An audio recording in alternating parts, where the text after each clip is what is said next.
ఈ రోజు ఈ ప్రభుత్వం దగ్గర ఉన్నది ఒకే ఒక్కటి, మీకు నాణ్యమైన విద్యను అందించడం. ఈ రోజు పేదవాడి యొక్క భవిష్యత్తును, పేదవాడి యొక్క ఆలోచన విధానాన్ని మార్చడానికి విద్యను ఒక ఆయుధంగా వాడుకోండి. విద్య ఒక్కటే మన జీవితాలలో మార్పు తెస్తుంది. విద్య ఒక్కటే మన జీవితాలలో వెలుగు నింపుతుంది. విద్య ఒక్కటే మన తల్లిదండ్రులను సంతోషపెడుతుంది.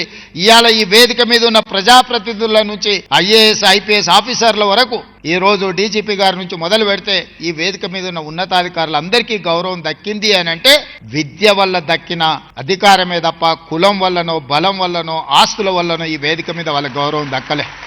ఇవాళ 1370 మంది మీకు నియామక పత్రాలు వచ్చినాయంటే మీ చదువు గొప్పతనం వల్లనే మీకు ఉద్యోగం వచ్చింది తప్ప మీకు వేరే రకంగా ముఖ్యమంత్రి గారు తెలుసో లేకపోతే మంత్రి పొన్నం ప్రభాకర్ గారు బంధువు అనో మీకు ఇవాళ ఉద్యోగ పత్రాలు ఇవ్వడం లేదు.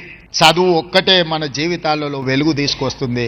ఆ చదువుకోవడానికి అవసరమైన ప్రణాళికలు సిద్ధం చేయాల్సింది మీరే. ఈ ప్రభుత్వానికి వారధులు సారథులు మీరే.